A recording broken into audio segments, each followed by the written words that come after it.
Ok, bueno, buenas tardes a todos. Hoy es 22 de agosto de 2022, martes, y vamos a tener 2 horas de teoría, ¿no? Menos el trozo que ya nos hemos comido.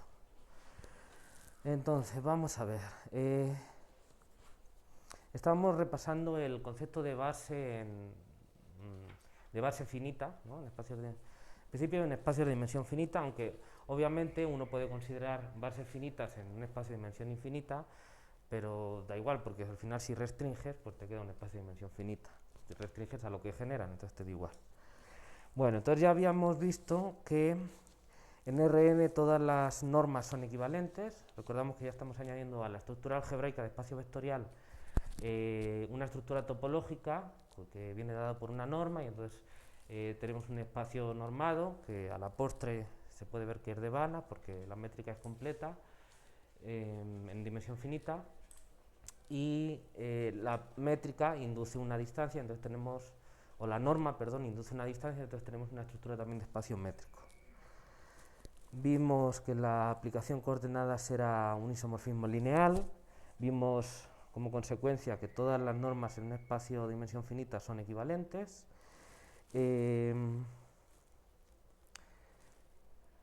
Ok, ahora lo que nos quedaba voy a ponerme aquí, es ver los operadores de suma parcial, que vamos a recordarlos, y ver que están uniformemente acotados. Esto recordamos que es para, ya lo dijimos antes, para comparar el caso de dimensión finita con cierto tipo de resultados que se van a ver luego en dimensión finita, que es donde realmente tiene su gracia esto. En dimensión finita pues no tiene mucha gracia, pero bueno, para comparar.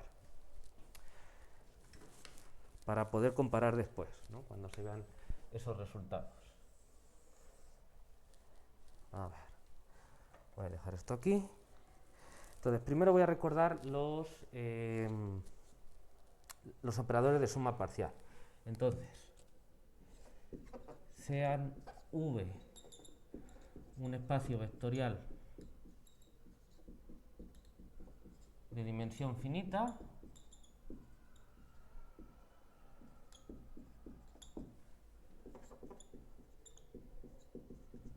y en él consideramos una base B, ¿no? Tenemos n elementos, base de V. ¿Bien? Entonces, operadores de suma parcial. ¿Vale? Tenemos un espacio vectorial V de dimensión finita y una base. Entonces la dimensión es n porque es el número de elementos de la base. A ver, los operadores de suma parcial. Dado A un conjunto de índices contenido en los enteros desde 1 hasta n, porque vamos a considerar subconjuntos de la base, definimos el operador de suma parcial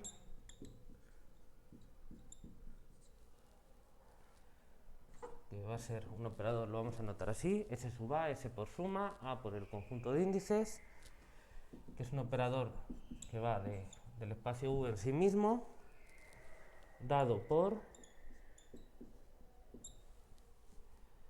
S sub A de V igual a la suma en J perteneciente a A de C sub J de V por E sub J, ¿vale? Recordamos que C sub J de V es la coordenada jésima del vector V, aquí no lo hemos puesto, V está en el espacio V, CJ de V es un escalar en el cuerpo K y es la jésima coordenada del vector V en la base B, ¿vale? Que se puede ver también como, por definición, el elemento correspondiente de la base dual es J estrella evaluado en V. ¿Sí? Ok, bueno, vamos a ver aquí. Vamos a demostrar este resultado.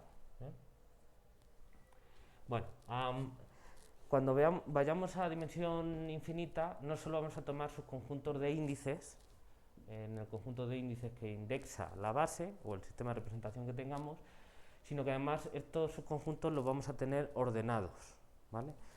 Eso tiene su chiste en dimensión infinita, porque no es lo mismo un conjunto infinito ordenarlo de una manera que ordenarlo de otra. ¿Por qué? Porque al hacer la suma, si es un conjunto infinito, pues ya es una serie, y entonces depende de cómo lo ordenes, pues te sale un límite u otro, que no tienen por qué ser equivalentes. Pero bueno, como aquí tenemos conjuntos finitos, pues da igual cómo los ordene, la suma finita es la misma, entonces no tiene chiste hacerlo con tanta generalidad, ¿vale? Bueno, comentado eso, vamos a ver esta proposición. Los operadores. Bien, esto se lee más o menos. Voy a tratar de escribir un poquito más grande. Los operadores de suma parcial están uniformemente acotados.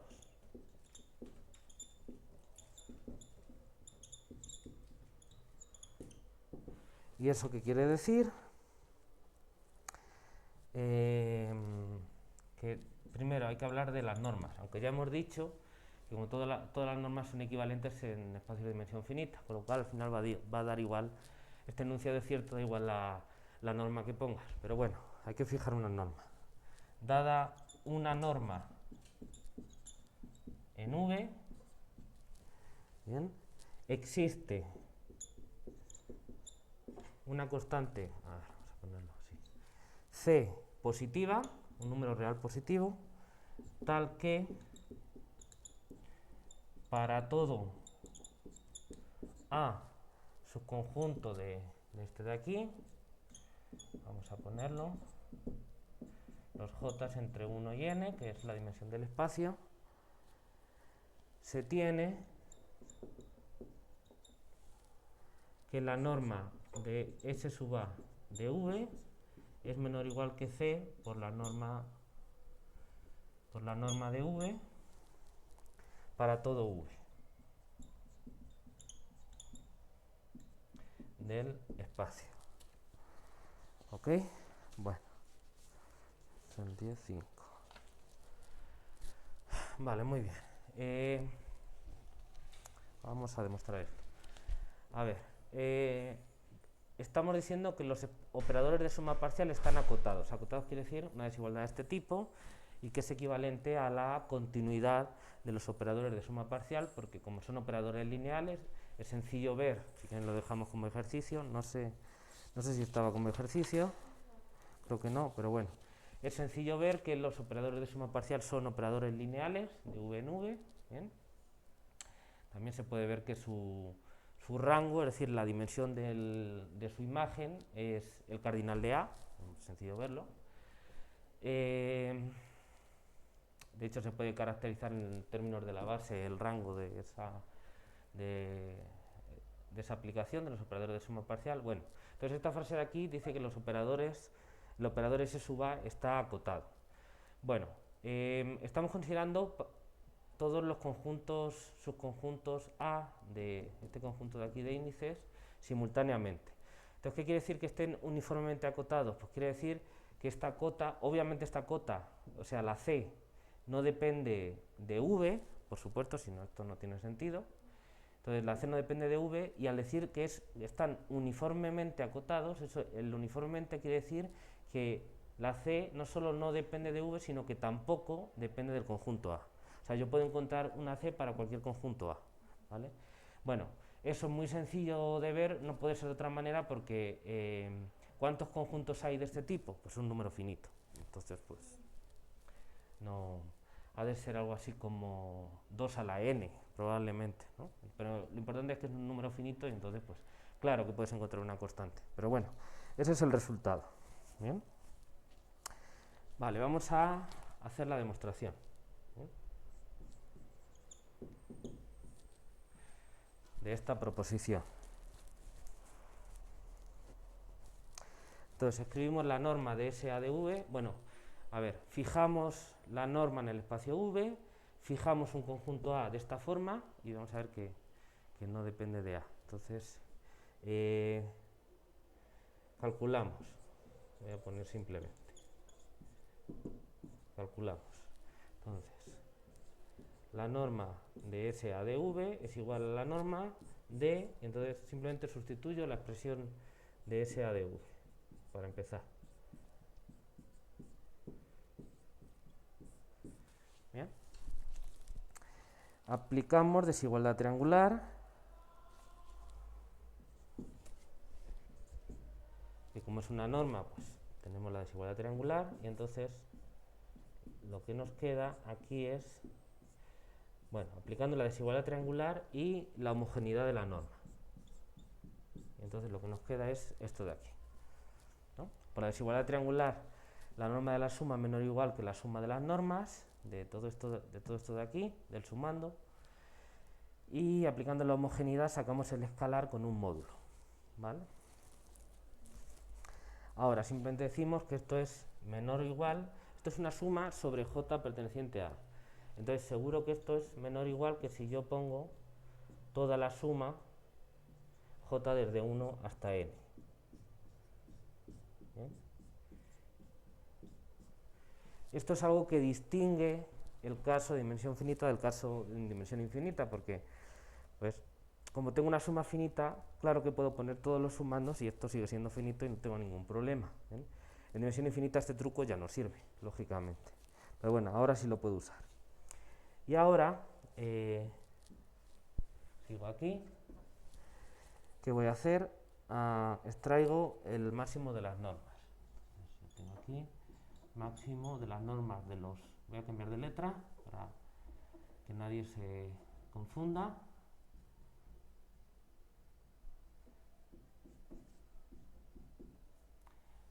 Aquí ya puse todos los jotas.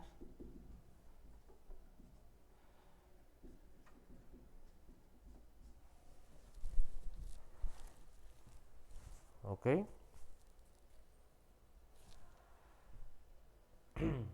Sí se ve, ¿no? Vale. Y ahora me doy cuenta de que esto es esta constante, el máximo de las normas de los E sub k,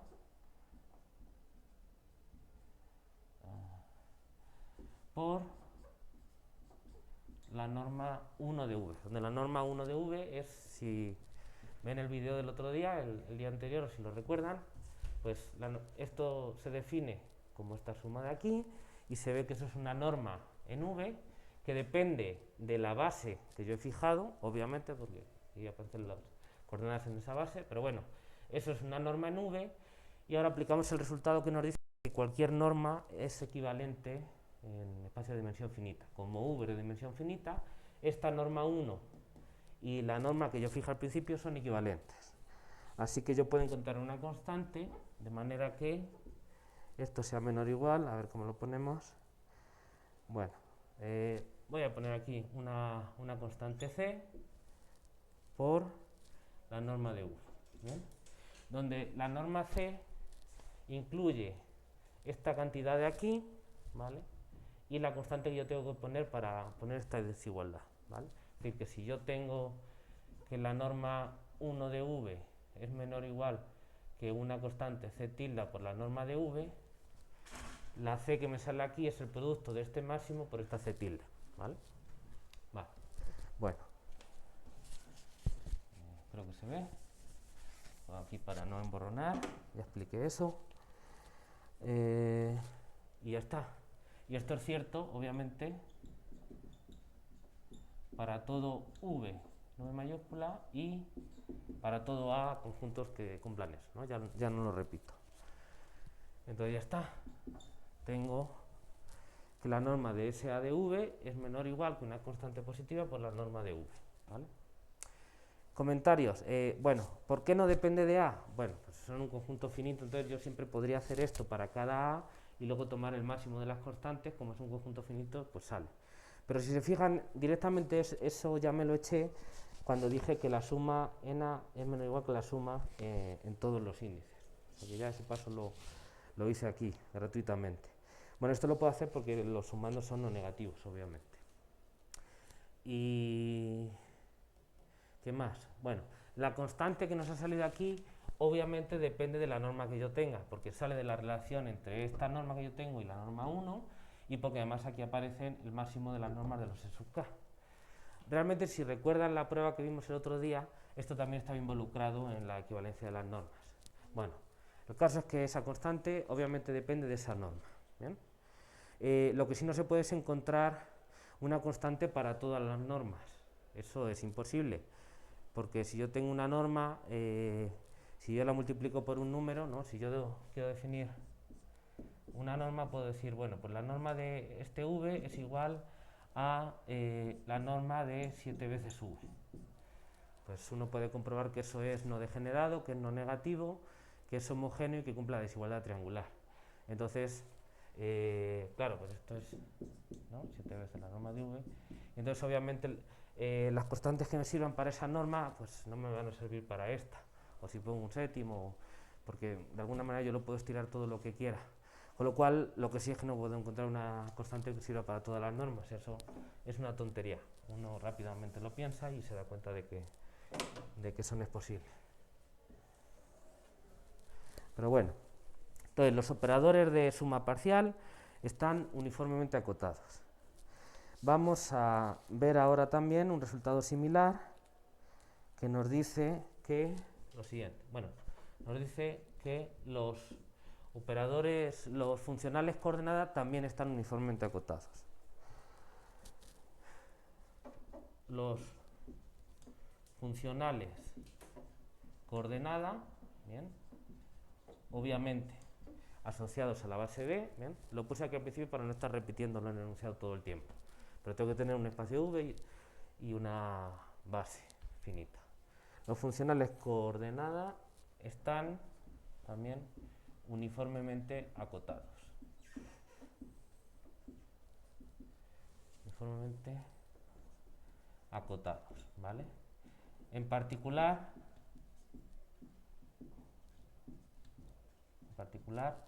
esto nos dice que los funcionales coordenada son continuos, ¿vale? Mismo comentario, ya no lo puse, pero bueno, mismo comentario para los operadores de suma parcial, nos dice que son continuos. De hecho, cualquier operador lineal en dimensión finita es continuo, ¿no? Uno puede comprobar eso. Pero bueno, de aquí uno saca la continuidad porque la acotación para un operador lineal es equivalente a la continuidad. Entonces, también para los funcionales coordenada. Fíjense que los funcionales coordenada no son un caso particular de operadores de suma parcial, porque aquí nos resultan vectores. Los funcionales coordenadas nos dan escalares. Esta parte, digamos, que no la tendríamos y solo tenemos un sumando. Entonces, no son un caso particular, aunque estén emparentados, ¿no?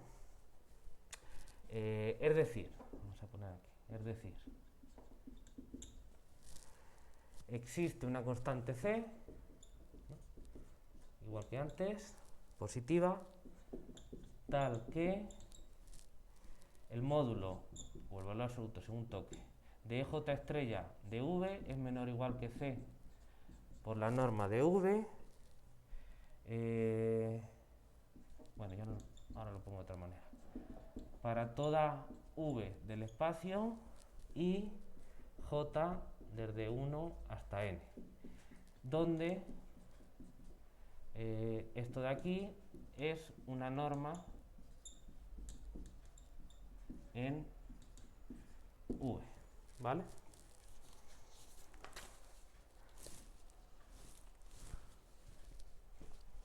Bueno. Okay. ¿Se entiende el enunciado?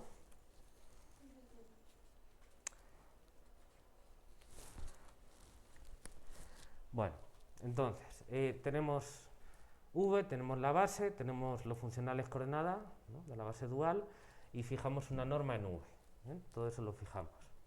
Entonces, con todos esos ingredientes simplemente calculamos para obtener esta desigualdad. Si quieren vamos a poner, antes de decir eso, sea J cumpliendo que es un entero entre 1 y n, ¿no? Vamos a ver que el cálculo pues no depende de qué J sea. Entonces, EJ estrella de V, ¿bien?, el módulo es por definición el módulo de CJ de V. Esto simplemente por la definición de los funcionales coordenadas. y esto es menor o igual, independientemente de quién sea. Si quieren, para enfatizar, voy a poner aquí un j sub 0, ¿vale? Uno, el que sea. Da igual porque esto es menor o igual que la suma para todos los j de estos cj de v, ¿no? Porque son no negativos. Así que si añado más cosas que son no negativas, pues es más grande. Esto es la norma 1 de v con la notación de días atrás, o la que acabamos de usar, y eso, pues por la equivalencia de normas, el resultado anterior es menor o igual que una cierta constante, la que sea, por la norma de v, ¿vale?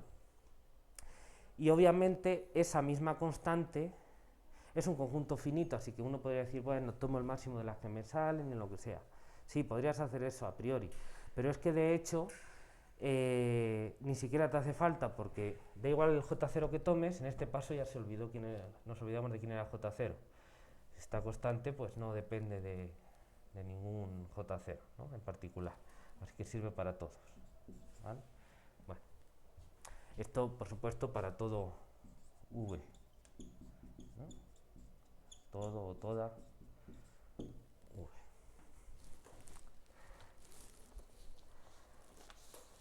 Ok. O sea, esta C también funciona como aquí hacíamos que para todo su conjunto A, esta C funciona para todo J. Para todo J. Exacto. Sí, esa constante sirve para todo conjunto J. Ok. ¿Alguna pregunta? ¿Entendido? Vale. Vamos a revisar un resultado que les dije el otro día. Me había pasado, entonces déjenme borrar aquí.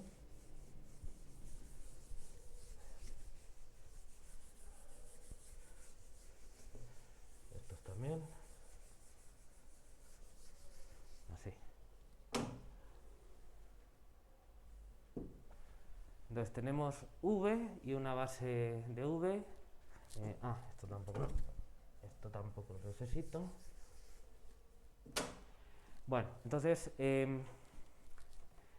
ya comprobamos que B estrella, ya definimos B estrella como el conjunto de los funcionales coordenadas, ¿no? Que los ordenamos de la misma forma que ordenamos los de la base B, ¿no? Y dijimos que esto era la base dual, ¿vale? ¿Por qué? Bueno, pues vamos a ver por qué. Bueno, ya comprobamos que estos señores de aquí, los funcionales coordenadas, eran funcionales lineales, ¿no? Los E sub j estrella, fijado un j, son aplicaciones que van de V al campo de escalares, ¿no? R o C, lo que sea. Que a cada vector V me asocia la j-ésima coordenada en la base B de ese vector. Vale. Vimos que estos señores eran lineales, ¿no? Son funcionales lineales. Esto es un espacio vectorial, esto también en sí mismo. Entonces, pues ya vimos que eran lineales. De hecho, esto ya nos demuestra que son continuos, ¿eh? Bueno, si denotamos el espacio dual de V estrella, como el conjunto de aplicaciones phi de V a K lineales, ¿no? Es el espacio de funcionales lineales, V estrella. Pues entonces lo que estamos diciendo es que B estrella, eso ya lo dijimos el otro día, es un subconjunto de V estrella, porque son funcionales lineales, ¿no? Bueno, vamos a ver, de hecho, tienen aquí proposición, B estrella es una base de V estrella. Son una base. Y por eso se habla de la base dual, ¿no? Ok. Bueno. Uno podría decir, bueno, el espacio dual a veces se define como se define, de hecho en dimensión infinita ese es el caso, se suele definir el conjunto de funcionales lineales como V', se suele denotar. Y V estrella se suele denotar, déjenme ponerlo aquí, V estrella como el conjunto de los phis en v', que son continuos, son aplicaciones continuas. ¿Vale? Una cosa son los funcionales lineales y otra cosa son los funcionales lineales y continuos. ¿De acuerdo? Esto se suele llamar dual algebraico, el v', dual algebraico, los que son lineales, y este es el este es el v estrella, es el dual topológico. Le pedimos a los funcionales que sean lineales y continuos. Obviamente v estrella es un subconjunto de v', porque aparte de ser lineales les pedimos que sean continuos. ¿Qué pasa? Pues que en dimensión finita coinciden, son el mismo conjunto. En dimensión infinita normalmente no, porque no todos los funcionales lineales son continuos. Ya veremos. Pero bueno, ¿por qué aquí directamente puse v estrella? Pues por eso, porque normalmente coinciden. De hecho, fíjense, si yo demuestro que b estrella es una base de v', ¿bien? Y resulta que todos los funcionales de b estrella son una base de v', ¿bien? Pues y todos son continuos, pues entonces de ahí yo deduzco que todo funcional de v' es continuo, porque es una combinación lineal de ellos y por lo tanto es continuo, porque hacer una combinación lineal no va a estropear la continuidad, se conserva. Con lo cual, eso inmediatamente demuestra que v' es igual a v estrella, ¿vale? Entonces yo voy a poner aquí la proposición con v estrella. Si uno quiere ser más fino, pues le pongo en v' y luego el corolario es que v' es igual a v estrella, como quieran. Si quieren, para no liarle, vamos a poner eso, ¿no? Y luego ponemos el corolario. Pero bueno, al final da lo mismo, lo que quiero decir. Vamos a hacer la demostración de este hecho, que es muy sencilla, ¿no? Entonces, sea phi un elemento de v', ¿vale? Es decir,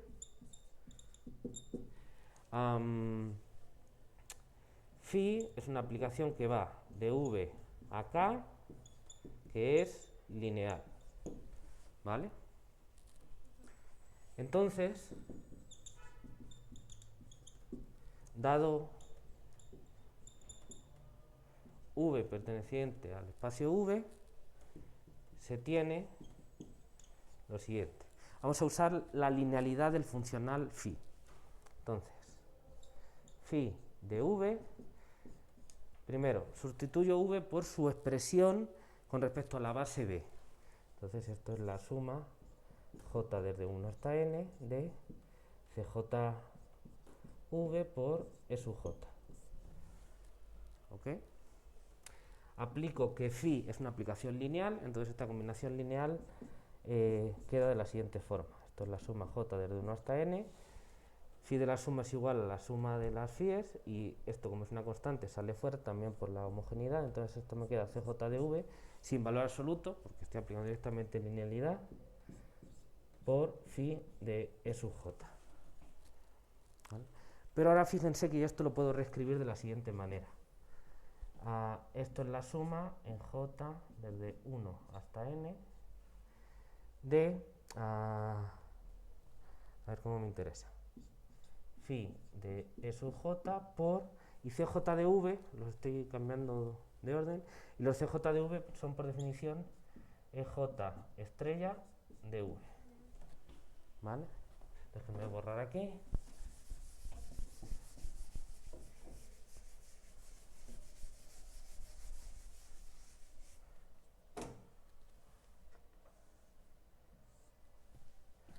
Por tanto,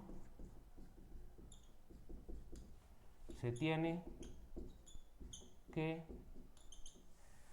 la phi es igual a la suma j desde 1 hasta n de phi en e sub j por ej estrella. ¿Bien? ¿Por qué? Pues porque como funcionales, claro, estoy aplicando aquí el álgebra de funcionales, ¿no? Con las operaciones obvias de suma de funcionales y producto de funcionales por escalares. Entonces, ¿cómo se lee esto? Pues que si yo esto lo considero como, esto es un elemento de v', ¿no? Entonces, phi en v es igual a esta suma, entonces aquí tengo unos escalares y esto es ej de v. Pero eso es precisamente lo que tengo aquí. Así que esto me da esto directamente. Entonces, pues ya está. Así, phi pertenece al span de B estrella, porque yo lo he puesto como combinación lineal de los EJ estrella. Entonces, ahora, como phi es arbitrario,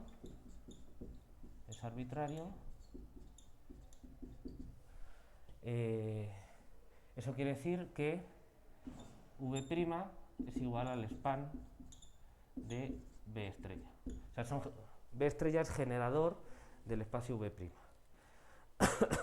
Bueno, ahora hay que demostrar que son linealmente independientes. ¿Bien? Bueno, eso no lo había pensado, pero vamos a ver cómo sale. No creo que sea sencillo, no creo que sea difícil.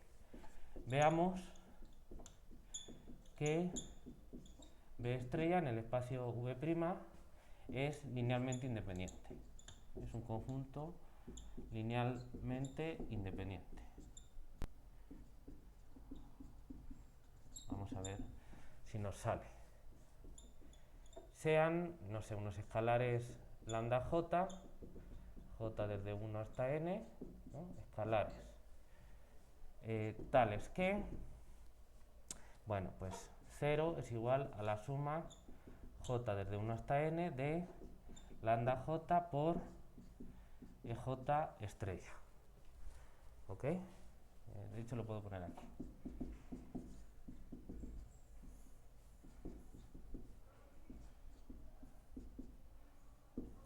Vale. Esto es una combinación lineal. Fíjense que este álgebra lo estamos haciendo en el espacio V' de funcionales. Entonces, este 0 representa el funcional nulo que asocia a cualquier vector de V el 0 del campo de escalares. ¿Bien? Ok. Bueno, vamos a ver de dónde sacamos que los lambda j tienen que ser 0, ¿no?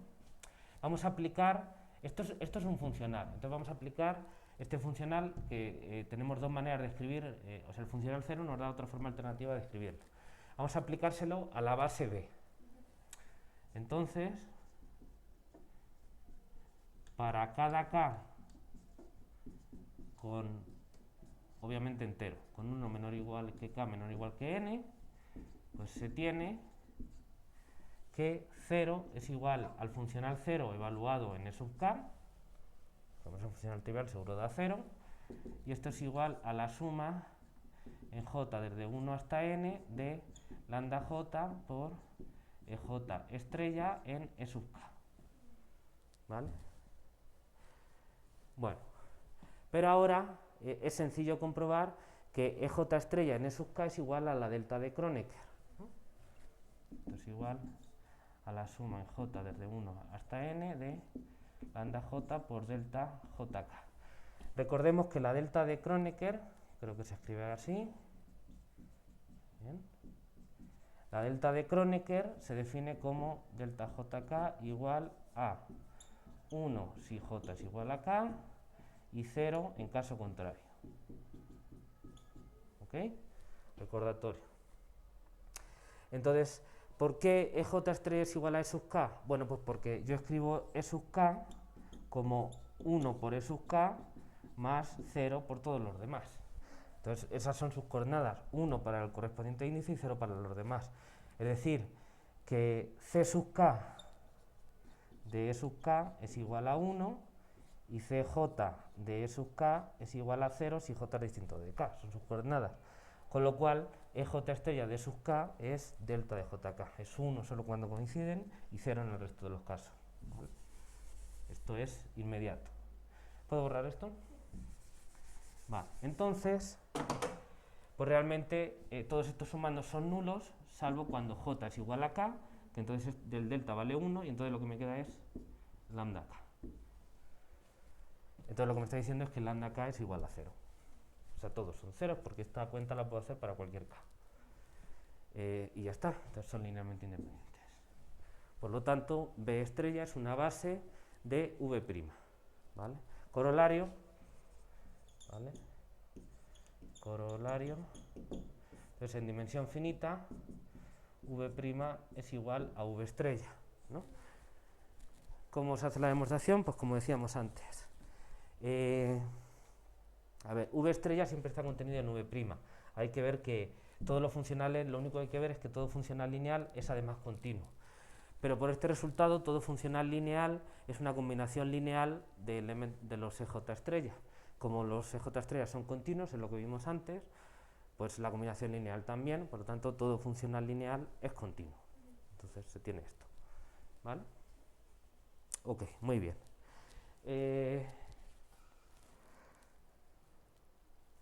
A ver, no, estoy mirando a otro sitio. Ok. Bueno, pues con esto terminamos el repaso, digamos, de dimensión finita. ¿Hay alguna pregunta antes de seguir?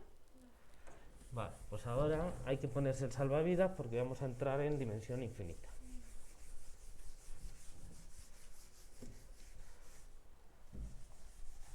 Ahora sí.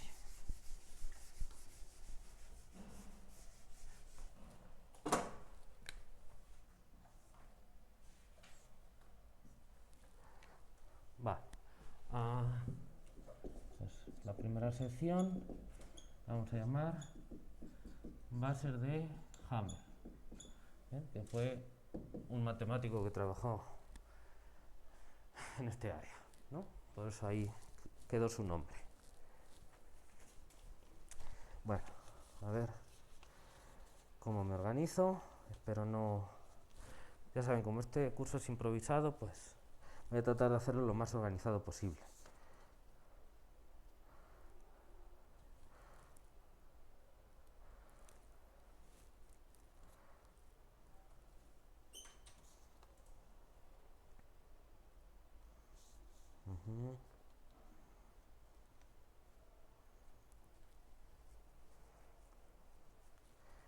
Vale, y aquí tengo ejemplos.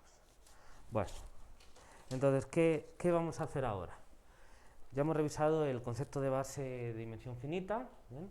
Entonces, lo primero que uno puede hacer es, bueno, ¿qué pasa al adentrarnos en dimensión infinita? Entonces, el contexto en el que vamos a estar, pues es un espacio en el que tenemos una estructura algebraica y una estructura topológica. Entonces, vamos a tener un espacio vectorial en el cual tenemos una norma que nos da una estructura de espacio normado y además una estructura de espacio métrico. ¿Bien? Pues como uno aprende cuando ve los primeros cursos de análisis funcional, la completitud es una noción importantísima para poder hacer teoría, porque muchos resultados solo sirven para espacios completos y entonces vamos a suponer que tenemos un espacio de Banach, ¿vale? Quiere decir que la métrica que se deduce de la norma es completa, nos sale un espacio métrico completo. Entonces vamos a poner sea B, ¿no? O si quieren a veces se puede notar B con una cierta norma, un espacio de Banach. Espacio de Banach. Estas las dos son A's. Bueno, ok. Entonces, queremos representar nuestros vectores en este espacio de Banach una forma similar lo más posible a como lo hacíamos en dimensión finita, donde uno tiene combinaciones lineales, ¿no?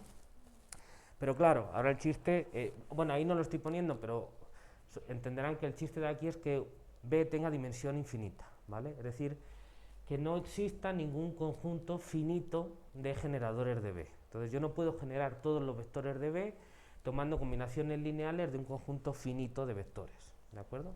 Entonces ese es el chiste de toda esta teoría y a partir de ahora, digamos, durante todo el curso, bueno, no, porque a lo mejor en algún momento volvemos a dimensión finita para ver algunos sistemas de representación que tienen chiste en dimensión finita, porque luego hay otros temas aparte de la representabilidad que pueden ser interesantes. ¿Bien? Estoy pensando en los frames y demás. Bueno, y no solo, por ejemplo en las aplicaciones. Pero bueno, aparte de eso, digamos, para hacer la teoría del sistema de representación, el chiste es que pasa en dimensión infinita. Entonces, uno lo que quiere es tratar de ver si puedo representar de la misma manera que lo hacíamos en dimensión finita. Entonces, los conceptos básicos que tenemos son las combinaciones lineales, el concepto de generadores y el concepto de independencia lineal, ¿vale? Vamos a retomar esos conceptos y vamos a tratar de ver qué recuperamos en un espacio de Banach general con esos conceptos. Bueno, entonces lo primero es definir. A ver, combinación lineal pues se define igual. Una combinación lineal es simplemente una suma finita de vectores del espacio donde me permito poner coeficientes en la suma, que son escalares. Ya está. Es el concepto de combinación lineal, es el mismo que manejamos en dimensión finita. El concepto de generadores, bueno, pues vamos a revisitarlo. No sé si la definición que di valdría ahora, pero bueno, lo vamos a aclarar para estar claros todos en este punto. Entonces, dado un conjunto, qué sé yo, A de vectores del espacio de Banach, bien, se define el espacio generado por ellos, se suele denotar span, como el conjunto de las combinaciones lineales de vectores de ese conjunto, ¿no? Vamos a ver cómo lo ponemos. J perteneciente a B voy a poner, y entonces aquí voy a poner unos J o alfa J, como sea. Alfa J por VJ, bien, que esto es un elemento de B, donde, vamos a ver, B está contenido en A, el cardinal de B es finito, ¿vale? O sea, B es finito, aquí no está como sobra, entonces los VJ, a ver, cuidado, porque lo estoy separando con conjunto de índices.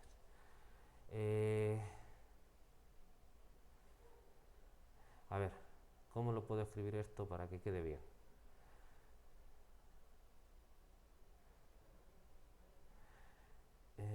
Sí, porque no lo puedo hacer así.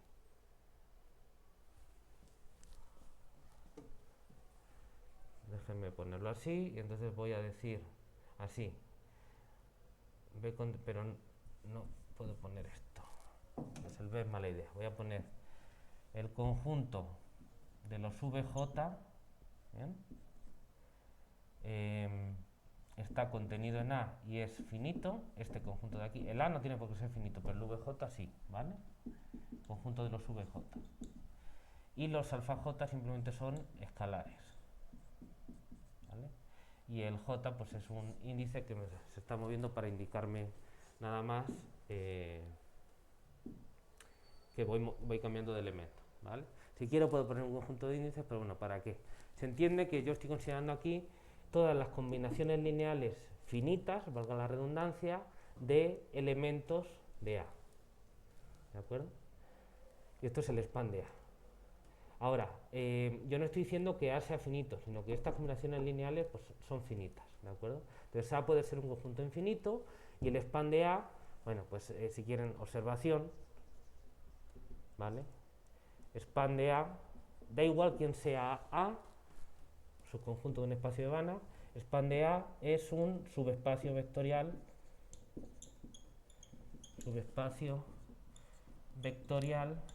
de B. ¿De acuerdo? Bueno, otra observación. Span de A puede ser cerrado o no serlo, ¿vale? Dependiendo de quién sea el espacio de Banach, quién sea el conjunto A, pues me salen espacios cerrados o no me salen espacios cerrados. ¿De acuerdo? ¿No? ¿Qué sé yo? Pues un ejemplo, si quieren. Pueden comprobar que, ejemplo, ejercicio. Da igual quién sea el espacio de Banach, si A, su conjunto de B, es finito, ¿vale? Span de A es cerrado.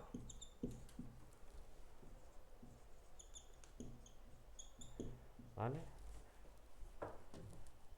Es decir, otra forma de decirlo, los subespacios vectoriales de dimensión finita de un espacio de Banach siempre son cerrados, ¿vale?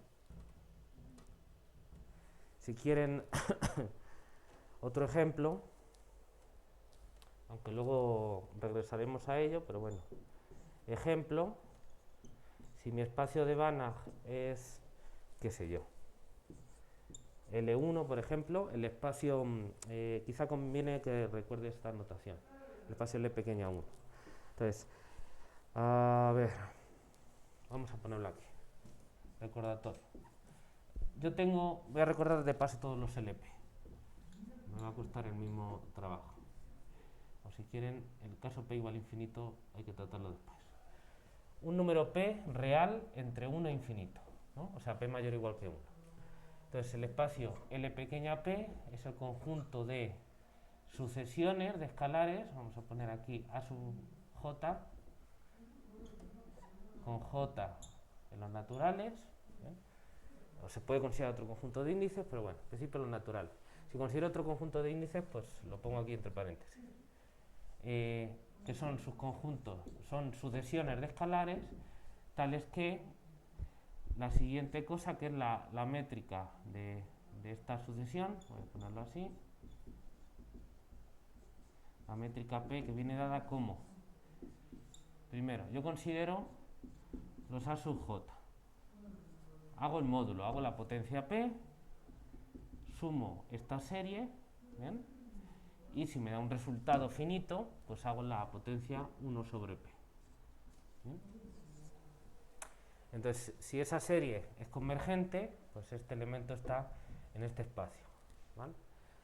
Entonces, estos espacios L pequeña p, ¿no? Son los espacios, digamos, de Lebesgue chiquitos, por la métrica de contar. Son espacios, uno comprueba en los cursos de análisis funcional que son espacios de Banach, donde la norma que yo estoy poniendo en este conjunto de sucesiones, pues es esta precisamente que estoy poniendo aquí. ¿Bien? Bueno, entonces consideren, si quieren, como espacio de Banach L1, por ejemplo, o cualquier LP, pero bueno. Tengo que recordar. ¿Qué pasa en el caso P igual a infinito? Pues en el caso, ya que estoy, L pequeña infinito es el conjunto de sucesiones de escalares acotadas, es decir, que existe una constante m positiva tal que A sub j, el módulo es menor o igual que m para todo j. ¿Vale? Son las sucesiones acotadas, y entonces si yo tengo una sucesión de A sub j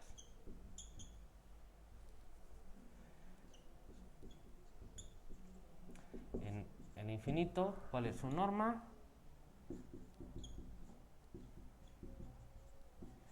Su norma infinito, pues es el supremo. Y como es acotada, existe, o sea, es finito. De los módulos de los A sub j. Y esa es la norma, y entonces el pequeño infinito es un espacio de Banach con esa norma. ¿Vale? Bueno, hasta aquí el recordatorio. ¿Bien? Quizá luego volvamos a eso. Bueno, entonces, si B es igual a L1 y tomamos como A el conjunto de las sucesiones delta, delta j, donde j están los naturales. ¿Quiénes son estas deltas? Pues son las delta de Kronecker.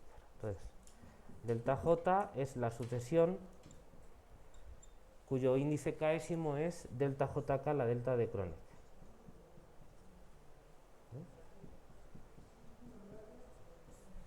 O sea, ¿qué sucesiones son estas delta j? Pues son la que tiene un 1 en la posición j y el resto ceros, ¿vale? Obviamente están en L1 porque la suma de los... Cuando aquí pongo P igual a 1, esta potencia 1 sobre P no está, y esta potencia pues es solo poner módulo. Entonces, la norma 1ésima es la serie de los módulos, ¿no? Entonces, pues claro que estas están en L1, pues porque esa serie es 1 nada más, porque solo un sumando es no nulo. Bueno, entonces se tiene, esto es un ejercicio para que lo piensen, que el span del conjunto de las deltas no es cerrado. ¿Vale? No es cerrado. Vamos a ponerlo bien. Si quieren, así con mayúsculas para que se vea claro. No, el span de A no es cerrado. ¿vale? Bueno, pues hasta aquí pues la definición de span. Bueno, muy ligado con esto,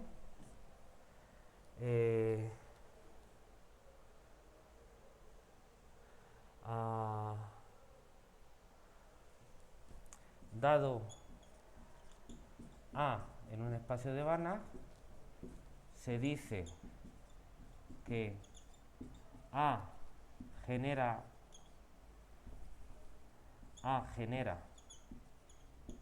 B, o si quieren que A es un conjunto de generadores, como quieran decirlo, conjunto de generadores de B, pues sorpresa, ¿no? Si todo el B es igual al span de A. Es decir, si todo elemento de mi espacio se puede poner como una combinación lineal finita de algunos elementos de A. Nada más. Bueno, esta definición, como después vamos a ver, se va a quedar muy corta, entonces no le vamos a hacer mucho caso. Esa se va a sustituir después por la noción de sistema completo, pero eso lo veremos más adelante. Entonces, estamos tratando de traducir lo que sabíamos de dimensión finita a espacio de dimensión infinita, a ver qué pasa. ¿Bien? Bueno, vamos ahora con la noción de independencia lineal. ¿Bien?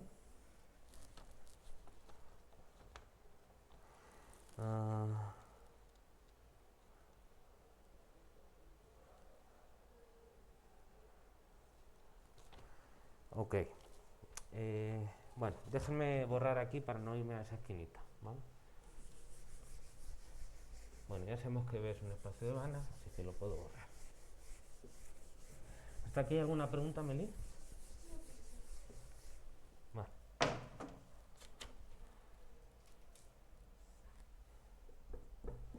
Entonces, definición de independencia lineal para conjuntos no necesariamente finitos, ¿no? Arbitral. Entonces,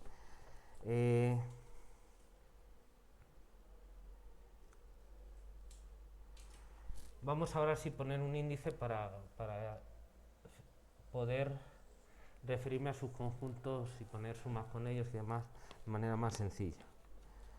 Aunque no es necesario. Entonces, yo creo que no es necesario. A lo mejor luego sí, pero ahora no. Dado A subconjunto del espacio de Banach B, A se dice linealmente independiente,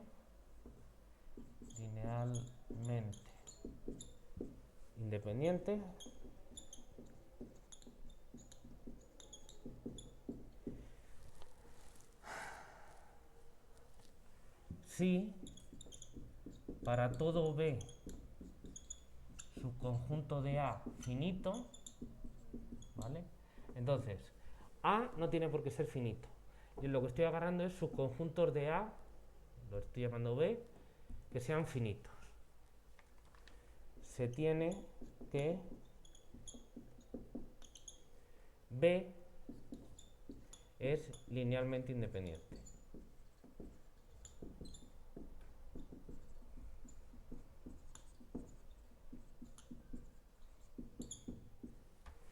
¿Vale? Fíjense que aquí ya hay cosas bien concentradas. Vamos a ver. Vamos a pensar un poquito esta definición. Bueno, la definición está clara. Un conjunto puede ser linealmente independiente y eso saldrá lo que sea, no lo sé. Pero la definición no tiene ninguna pega porque simplemente lo que hay que comprobar es que para todo subconjunto finito de A, ese subconjunto que es finito es linealmente independiente. Y eso pues está bien definido con la definición que dimos antes, ¿no? Simplemente yo tengo un conjunto de índices, vamos a llamar, pues, no sé, si B es un subconjunto de A y es finito, ¿no? Yo puedo poner B como unos ciertos VJ, donde J irá desde 1 hasta un M, qué sé yo, ¿no? Los números. Entonces lo que tengo que ver es que si hago una cierta combinación lineal de unos coeficientes con estos VJ y eso me da 0. De aquí se deduce que todos los lambda j son ceros. Simplemente tengo que comprobar eso, ¿no? Y ya está. Entonces la definición no tiene ningún problema. Si esto pasa para todo subconjunto de A finito, pues ya está. Aquí uno podría preguntarse lo siguiente, tiene todo el sentido del mundo preguntárselo. Bueno, ¿por qué no se lo pido directamente a A? Es decir, pues si yo tengo A, para referirme a ello lo voy a poner como unos ciertos V lambda, donde lambda está en un cierto conjunto de índices, quien sabe la cardinalidad que tenga, me da igual. Subconjuntos de B.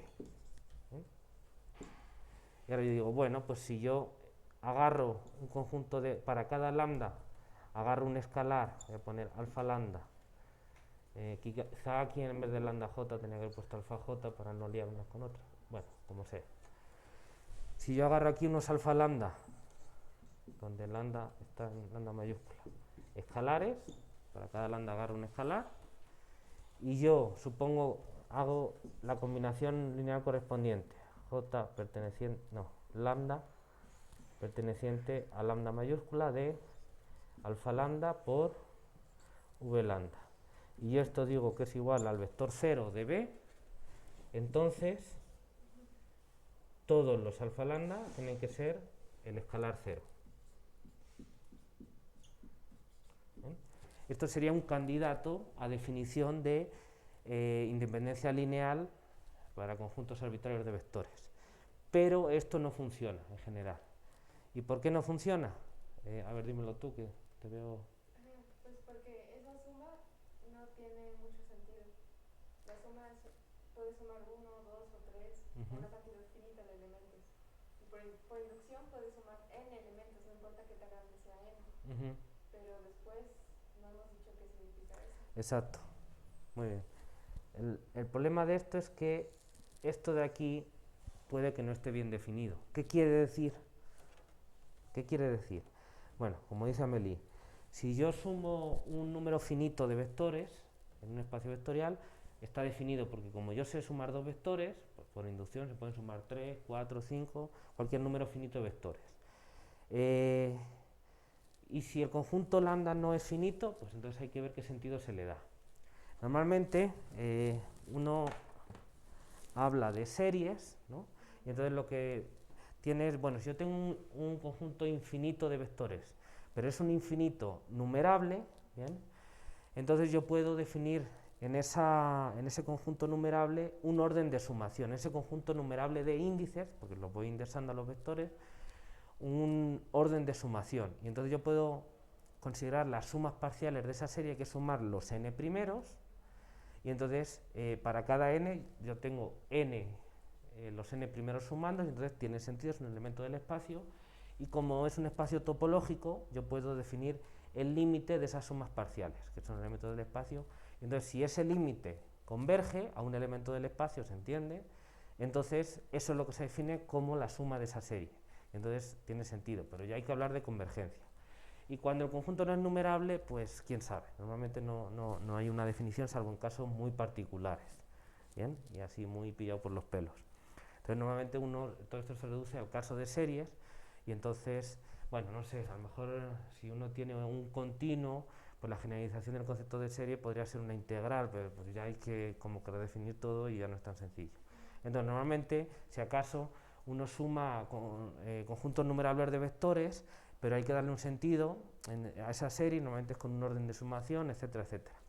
¿Y qué pasa si lambda mayúscula no es numerable? Pues ya se complica más la cosa. Entonces, por ese motivo, esta no es la definición que se da de independencia lineal, ¿vale? Así que esto no es una definición, era solo una observación.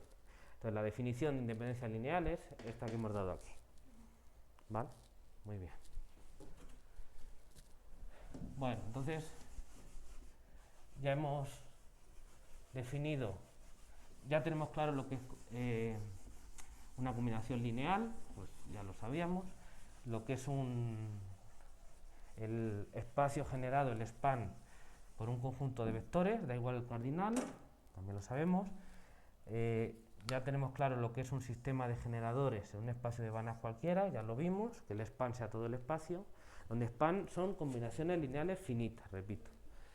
Y, o sea, que para definir todo esto realmente solo estás utilizando la estructura algebraica del espacio, realmente, nada más, porque el span se construye pues nada más haciendo combinaciones lineales. Entonces, el conjunto que te sale, tú lo construyes nada más usando la estructura algebraica, haciendo combinaciones lineales. Y la independencia lineal, que está puesta aquí en la definición, pues también solo la estamos construyendo utilizando la estructura algebraica del espacio. ¿Por qué? Porque realmente lo que hay que mirar es que sistemas finitos son linealmente independientes. Y eso es algo puramente algebraico. Aquí no aparecen límites, ni continuidades, ni nada, en ningún sitio. ¿Vale? Así que, y claro, con esas nociones puramente algebraicas no estamos utilizando realmente la topología del espacio, pues vamos a llegar muy poco, ¿no? Vamos a seguir pocas cosas, pero bueno, vamos a ver. Entonces, vamos con la definición de base de Hamel, ahora sí, ¿no?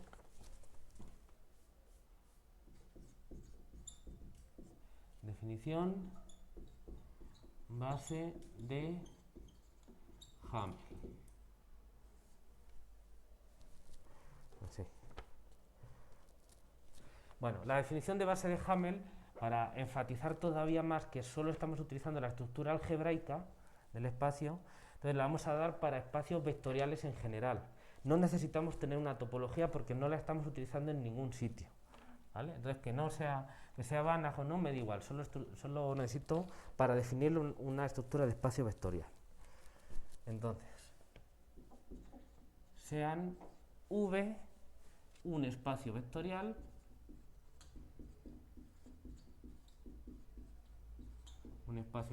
obviamente sobre el cuerpo, eso siempre lo hemos dicho, sobre K, R o C, ¿bien? Y un subconjunto que vamos a llamar B, de caligráfica, que es un conjunto de vectores V lambda que los indexo de alguna manera. Entonces tengo un conjunto de índices lambda mayúscula y entonces para cada índice lambda, en lambda mayúscula, yo obtengo un vector V lambda. Los junto todos en un conjunto de índices y eso es B. Y esto es un subconjunto de V. Y ya está. O sea, que realmente esto siempre lo puedo hacer, digamos. Entonces yo estoy tomando cualquier subconjunto de un espacio vectorial. ¿Bien? Bueno, ahora, B se dice base de Hamel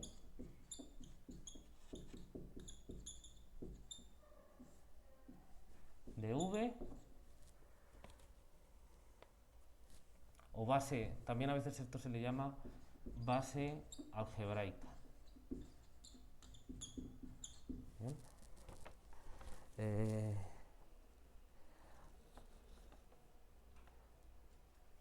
Vale.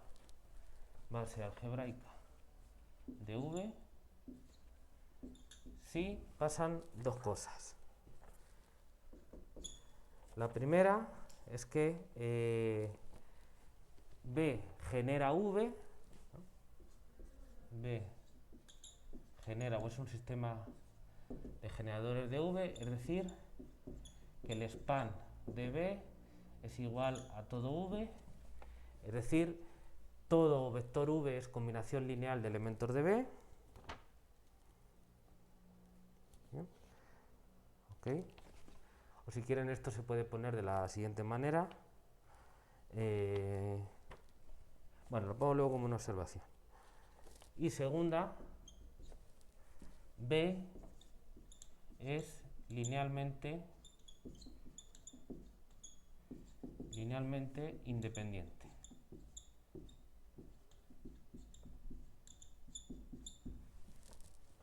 En el sentido este que vimos aquí.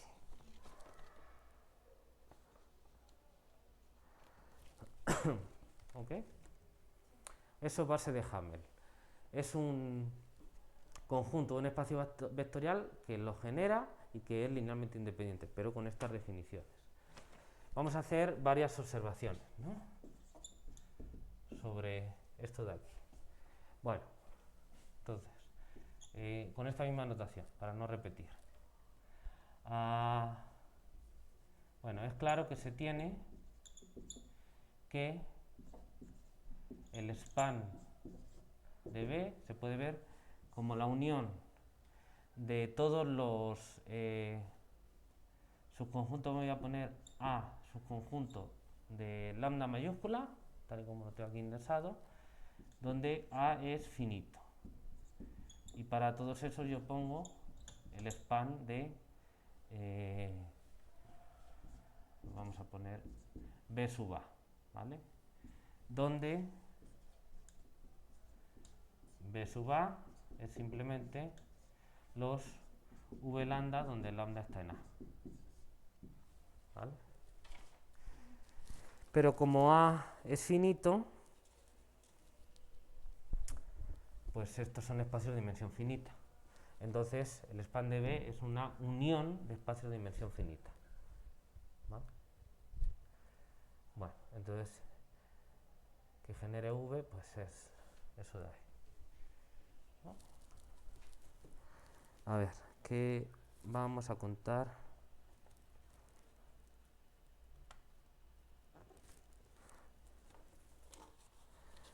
A ver, eso que quiero contar ahí.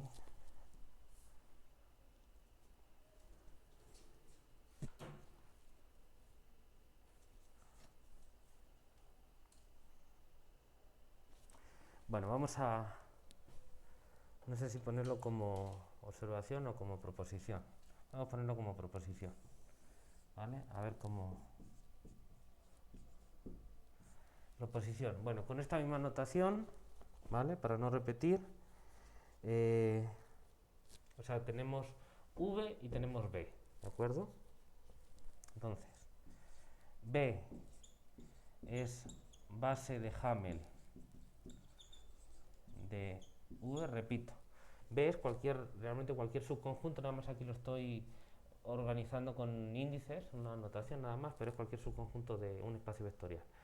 B es base de Hamel de V, sí y solamente sí,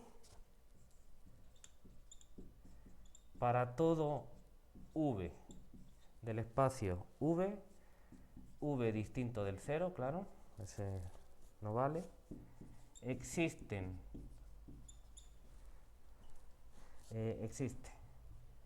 un único conjunto A de índices, A subconjunto de lambda, finito,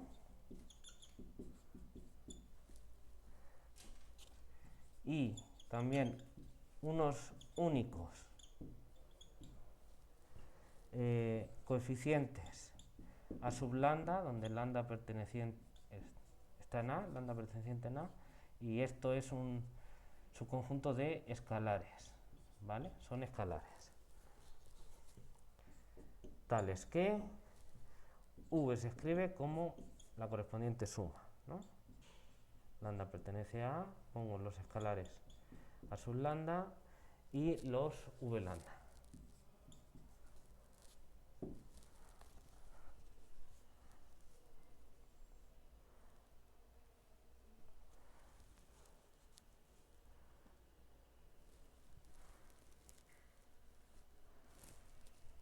¿Ok?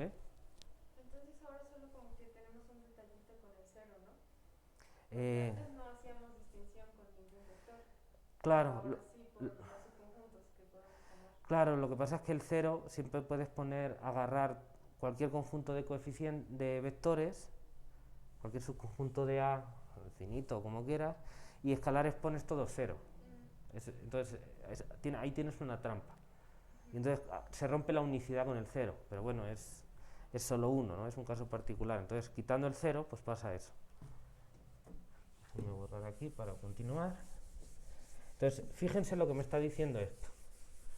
Lo que me está diciendo es que tener una base de Hamel, ¿vale?, equivale a que yo pueda representar cualquier vector no nulo como una combinación lineal de elementos de B.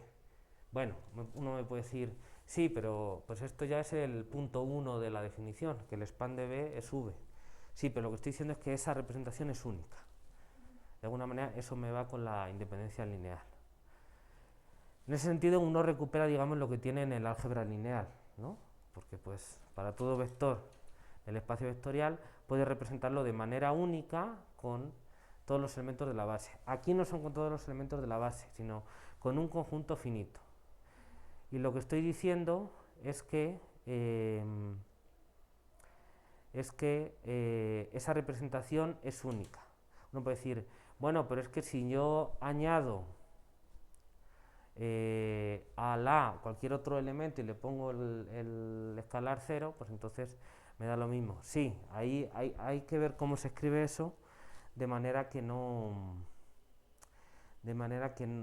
haya esa pérdida de unicidad. Entonces, si quieren, vamos a suponer, para no perder esa unicidad, vamos a suponer que los a lambda, los escalares, no pueden ser 0, para evitar caer esa trampa de decir, bueno, yo puedo añadir 1 con el escalar 0 y ya está el coeficiente, y esto me va a funcionar igual. Entonces aquí, para ser más finos, ¿no?, más precisos, los a lambda tienen que ser todos distintos de 0, ¿vale? Para que esto funcione, para que la unicidad funcione. ¿Sí se ve? Bueno, vamos a demostrar la proposición. No la tengo escrita, la tenía ahí como una observación, pero bueno, me gusta vivir al límite. Vamos a verlo, tiene que ser sencillo, entonces vamos a ver si nos sale. ¿Bien? Otra trampa es decir, ¿quieres hacerlo tú? Pues lo intento, ¿no? Si quieres, inténtalo, y si no, lo hacemos como tú veas. ¿Sí? Pues bueno. Pero no, tampoco quiero quitar tanto tiempo. Lo intento rápido. Como quieras, sí. Debería ser, a ver, la parte necesaria es sencilla, es decir, suponer que es una base de Hamel, entonces tiene esto, debería ser sencillo. Bueno, no, porque hay que ver la unicidad. Y luego el regreso, bueno, a lo mejor hay un detallito de ver, pero vamos a ver qué tal. Toma, A ver.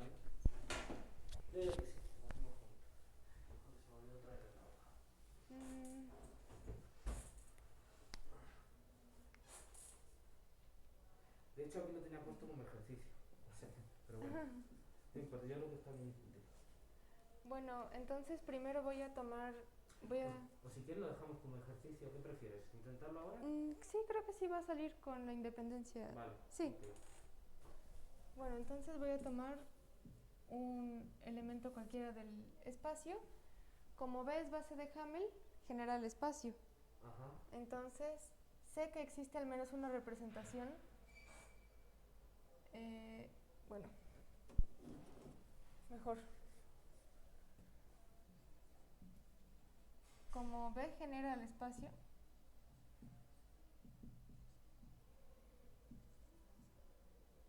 existe una combinación lineal finita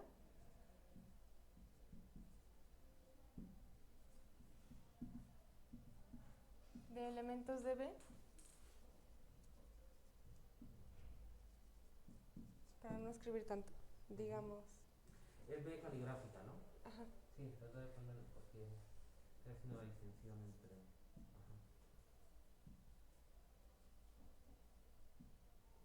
Una combinación lineal de esta forma. Vamos a ponerle S. Cuidado porque lambda es el índice. Ah. Entonces mejor poner otra letra. Alfa sub lambda. Digamos, con lambda en algún... Le voy a poner A. V sub lambda igual a esta. Igual al vector B, ¿no? Bueno, ahora tengo que demostrar la unicidad. Con todo, para no poner trivialidades, con todo no, con todo coeficiente, no 0. Ajá, ¿por qué puedes suponer que son distintos de 0? Porque, bueno, primero voy a tomar un B no 0, ¿no? Para que quede bien. Ajá, ok. Pues... ahí sí que poner una rayita a ese 0, porque sí. es un vector. Okay. Pues porque si hubiese un 0, como no me está aportando nada a la suma, no lo considero ya y lo quito de aquí. Entonces, supongamos que existe otra combinación igual a B. Ahí hay que ver la unicidad, ¿no? Sí. O sea, lo primero ya está, hay que ver la unicidad. La existencia fue sencilla. Y has dicho por ahí que es finita, ¿no? Sí, como es lineal finita, por lo tanto el cardinal ya es finito. Sí. Ok, vale. Entonces ahora queda ver la unicidad. Entonces, procedemos por contradicción y supongo que existe otra combinación lineal finita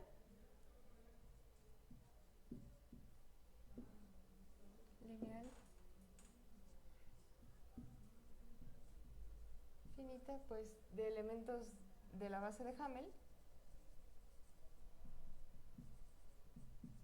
que voy a escribir así. Vamos a poner así las mu en A'. Cuidado porque primero estamos usando para el dual. Entonces pon B, por ejemplo. Ajá. O mejor C, para no confundir. Vale.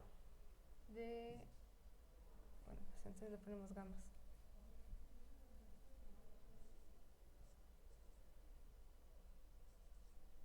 ¿Así? No, ahí sí tienen que ser los V lambda, porque son los mismos. V mu. Ah, sí, claro. Así, una combinación lineal finita de elementos de B con cada, otra vez voy a suponer cada coeficiente no cero, igual a mi vector inicial B. Entonces,